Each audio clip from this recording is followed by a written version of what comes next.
I don't remember much about this part of it. Just that I heard the noise those windmills make, and I realized the air rescue boys were coming to get me in a helicopter. I remember they lifted me into the bubble on the side where they carry the wounded. I could still hear the firing on the hill, and I hoped the other guys weren't having too rough a time. It gets hazy. I was in what they call a state of shock, but I realized they'd have to go up in the air alongside the hill where I got hit.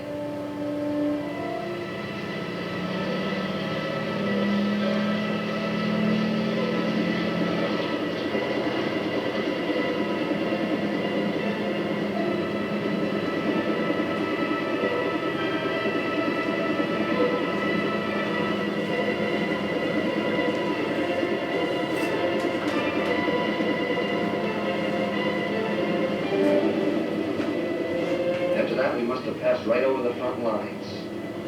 There's a tank outfit down there. Seen them early that morning when we moved on up.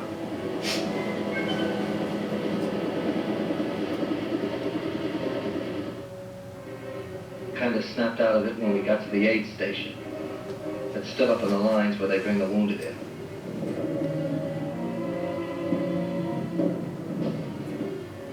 That damn thing was killing me. This was the third time I'd been wounded.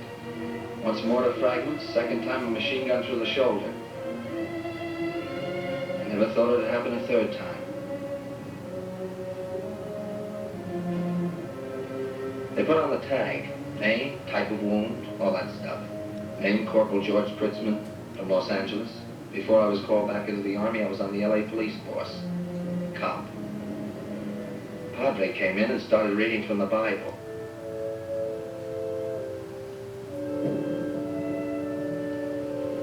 Couldn't tell you what he said.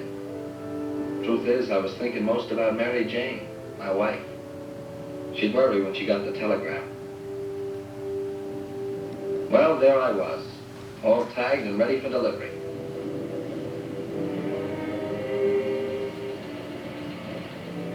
A shot of morphine started me on my way to the ambulance.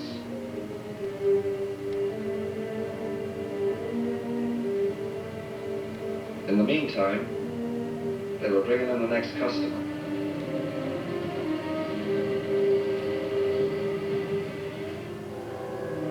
I didn't know how far they'd be taking me, but those Korean roads are murder, and I wasn't in much shape for a bumpy ride.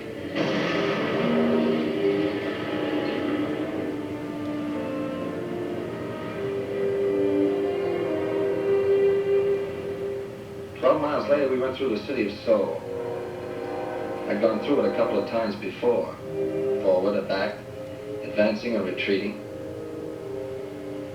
More than 1 million people used to live here. Now mostly dirt and fleas.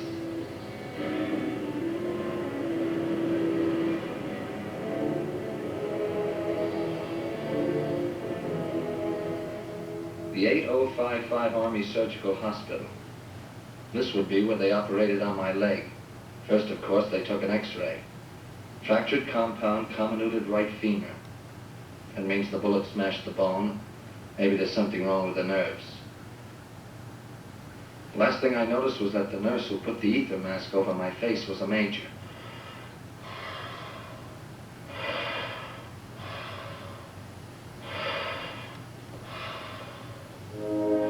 After that, I drifted off into dreamland.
feel better right after the operation. I don't know why. Maybe you can't feel anything, but it's better. I got to thinking about Mary Jane, and I knew she wouldn't like the whiskers on my upper lip. But in my outfit, the 7th Cavalry, a big mustache is kind of traditional. I wasn't sure yet what they'd do with me or where I might wind up. I thought I'd better leave the brush on for a while. Next morning, they took us out to the air base.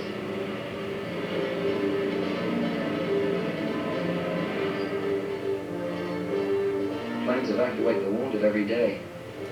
In those days, lots of them. Each of us wondered what was going to happen to him next.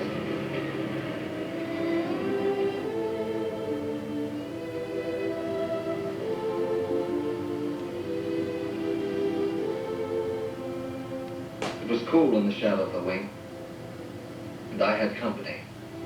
My friend was a Puerto Rican, but he made it clear he was an American citizen. He'd been captured by the Chinese and almost starved to death before one of our patrols got him back again. He looked like a character out of the Bible.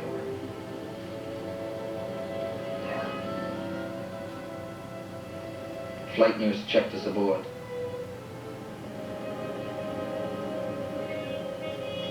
I found out the name of the plane was the Californian. I hoped that was a good omen. Wouldn't it be great if I could go all the way?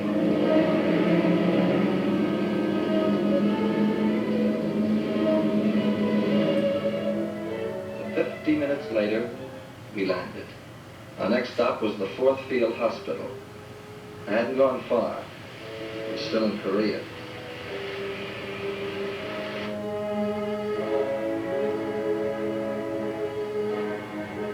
Turning me over was just about all I could stand. But they said maybe they could give me some relief. My cast was really chewing in on me. 12 hours later, and I was on my way again.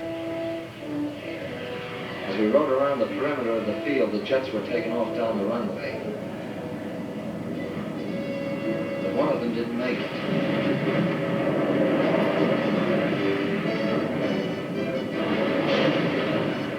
When the second jet took off, he got rid of his bombs. He thought he might crash too.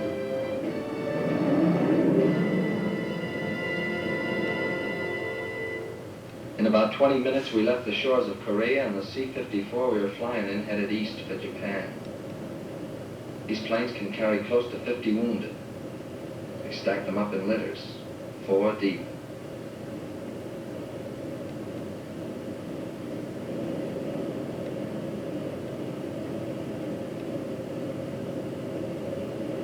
Some of the men were relaxing now, but me, I passed out. I needed oxygen, and in a hurry. 4 hours later, we were flying over Tokyo.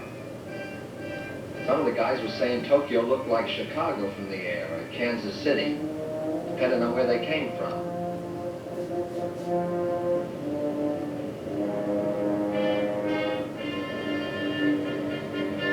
We would land at Tachikawa Airport, some distance beyond the city.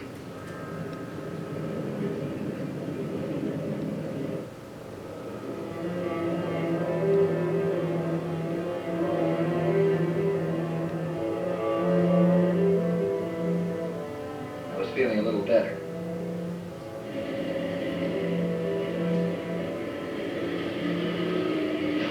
We got about 20 miles ahead of us before we reached the Tokyo Army Hospital. I had a good view propped up there in my plate glass window. But the roads were bumpy. With my leg beginning to act up again, it wasn't easy to keep my mind on the scenery.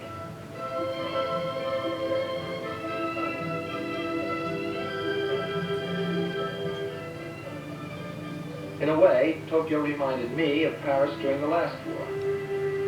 Because of the bicycles, I guess. Sure was a lot of them.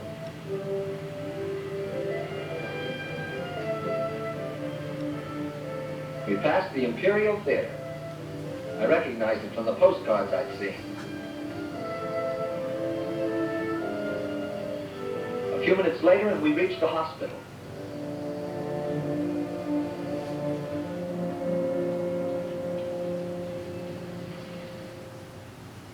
When they put me in the orthopedic ward, I thought I was sunk. Not that it isn't a very fine place if you have a shot-up leg, but this is where they leave you in traction. Your leg, that is. Stretched out with a system of pulleys and weights. Captain Innes, in charge of the ward, took a look.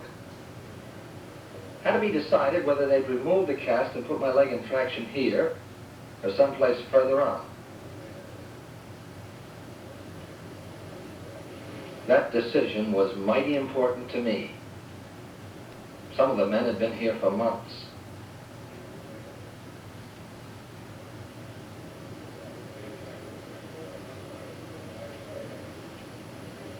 Naturally, I asked the nurse what the score was.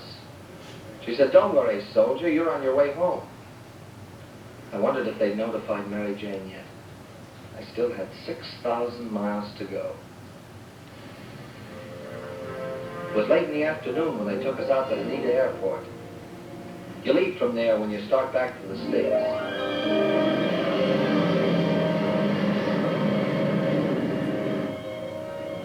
The last we saw of Japan was Fujiyama, the sacred mountain. We sure had a good look.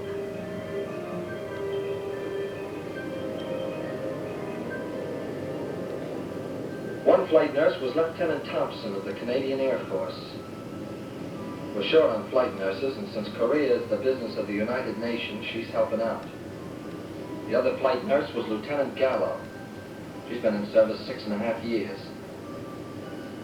The co-pilot was checking up on the condition of the passengers.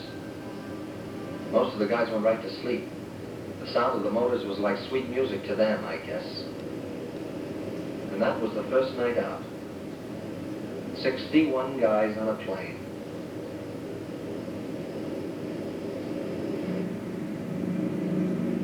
In the morning, there was nothing but sky and water. These big planes are called C-97s and part of the Military Air Transport Service, the outfit that carries our military personnel as well as freight all over the world. They brought back thousands of casualties from the battlefields of Korea. There was never anything like it before in any war. The wounded boys have a name for it. Operation Lifeline. These 97s usually make it in one stop. To Honolulu, I mean. But we had a surprise coming. We weren't going to land at Midway after all. The pilot was going to fly us directly to Honolulu. His name was Ogle, and he had been the first pilot ever to fly a 97 non-stop from Japan to Hawaii. Since then, he'd done it several times. This would be another, we hoped.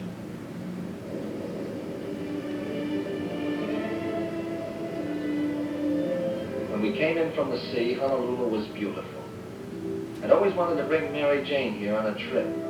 What a spot for a second honeymoon. As a reminder that this wasn't just a joyride, we saw the hospital where we would be taken.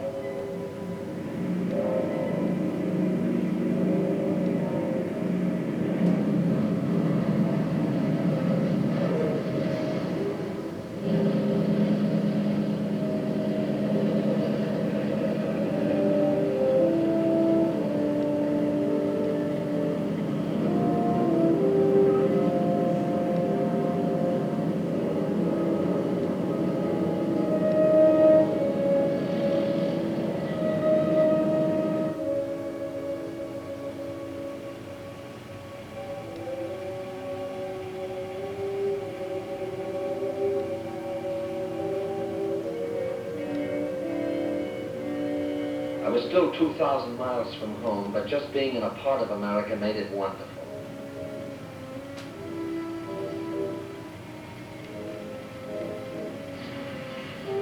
They say that Tripler Hospital is one of the most modern in the world. It was everything they said. But I was worried because my leg had been bleeding and I could feel the cast getting soft. If they had to remove the cast, here I'd stay. When it came time for the shave, I told the barber to cut off just some of my mustache. I was kind of superstitious about that cavalry mustache. I didn't want to give it all up until I was sure. And I didn't know then that the major who was the air evacuation officer had given me the okay. That's okay to fly.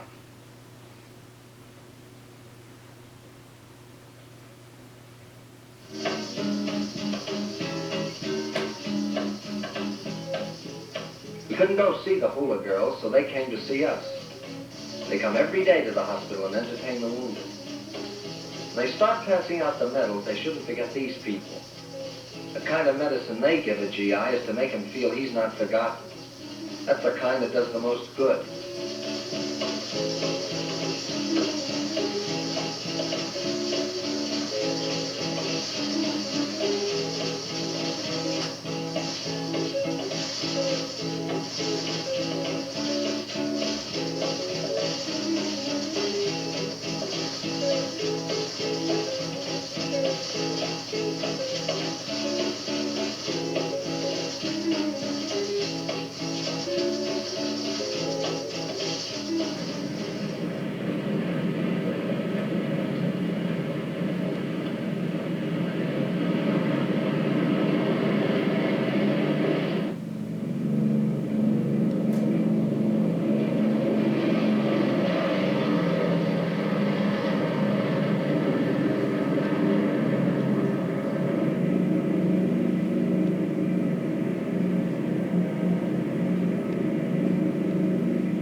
Terrific when the pilot sent word we were coming in. They always try to take you to the hospital nearest your home. But it also depends on where you can get the best treatment for your kind of injury. Most of the fellas were wondering when they'd see their families, sweethearts or wives. The PFC from Seattle said his folks were going to meet him. He must have thought his mother would take a look at his toenails. Flight Nurse Kelly gave the old morale the final boost. She lifted me up and pointed out what sure must be the beautiful ending to a lot of guys' dreams. The Golden Gate Bridge. And beyond, San Francisco, USA. Yes, it was like a dream. Hard to believe. In exactly 1 week from the time I was hit on a hill near Weijiangbu, I was returned to the States. And it makes you realize that this is some country where any guy that's wounded, white, brown, or black, plain GI or general, receives the same treatment. That's democracy. It's different in some of the other countries that yell the loudest, but where life is cheap and where the lives of one or even millions of human beings are expendable. Letterman Hospital, San Francisco. And I'd like to have you meet Mrs. Kritzman, Mary Jane. You can see what I've been talking about. Oh, yes. And I shaved off the mustache. She likes me better this way.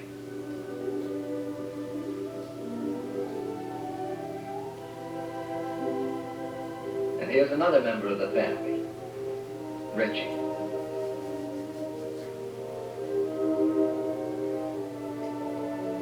Well, you know how kids are. He's a little embarrassed. Hasn't seen his dad for a while. It turns out I'm a lucky guy. They tell me here at Letterman I'll be in the hospital maybe a year. It's the nerves in my legs that we're having trouble with. But in the meantime, I'm near my family. Yes, I'm a lucky guy. But I'm just one who came back. There are thousands of others in the hospitals and in the air, fighting Operation Lifeline. Let's give them a break every way we can, huh?